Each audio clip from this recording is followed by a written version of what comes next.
Jeremy Podeswa has been a regular fixture as a director on Game of Thrones since the show's 5th season, capable of delivering both great spectacle and quieter moments. His supersized Season 7 finale featured both kinds of scenes in equal measure. A zombie dragon brought down the wall with a blast of blue flame, and there were several extended and conversation-heavy character confrontations. Mr. Podeswa shared which moments made him cry, which gave him chills, and which provided the most headaches. These are edited excerpts from the conversation. Littlefinger finally got his comeuppance. What was it like shooting his final moments, given that he goes through such a wide range of responses? Aidan Gillen is such a great actor, and it was so nice to have an opportunity to work with him, even if it's his last scene, because he had a tone that he'd never had before on the show. We see him for the first time truly desperate, fighting for his life, seeing the tables turned on him in a way that is so unexpected and epic. And Aidan just blew my mind. He was so moving. I actually was crying. On this show, all the characters can die at any time, but it's how they go out that is such a big thing, and for him, it was great that he had this amazing scene to go out with. We get two happy couples at the end of the episode, one of which is the final confirmation of R+L=J.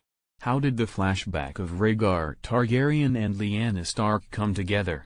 It was important to me to make that scene idyllic, because it's so completely against the accepted mythology about what that was, that Lyanna was kidnapped. The new information here is that this was really a relationship in which they were in love with each other. And they were married, but that's been hidden from the history, until now. We were really hoping to have a nice sunny day in Belfast, which is rare at that time of year, but we did have one. That was the main thing, in terms of the performances and how it was shot, that it be romantic without being overly romantic. When Jon and Dany hook up, we know it's incest, but they don't. So why does Tyrion look troubled? Why the reaction shot from him? From my point of view, Tyrion always seemed 3 steps ahead. As long as there is a professional alliance between Dany and Jon, that's something that everybody wants. We can imagine that that's a helpful alliance. But when things get personal, then people make decisions based on their emotions, and that can complicate matters going forward, so I think he sees the potential here for things to get very messy. Usually, historically, nothing good comes out of relationships becoming more complicated. Laughs. It's also a question of what's going to be his role within this new alliance, right?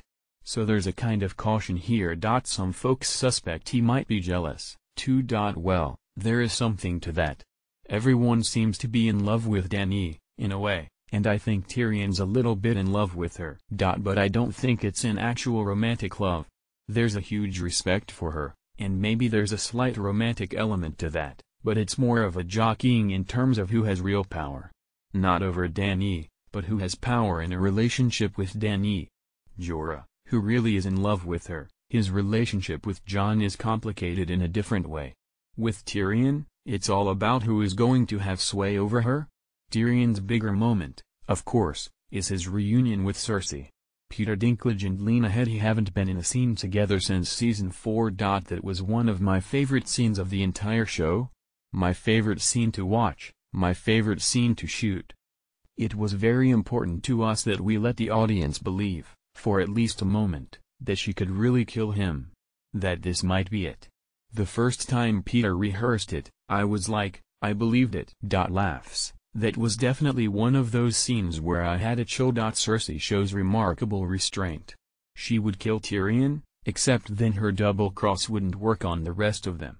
So Lena is actually playing the scene to work on both levels. That's one of the great things about Lena Headey. She is one of those actresses who, within her stillness, there is everything. She can do so little, and still have all that complexity. Particularly during the summit at the Dragon Pit, she's able to convey so much without outwardly showing very much. It's all in there. It's all in the eyes. And the slight little things she does are incredibly telling.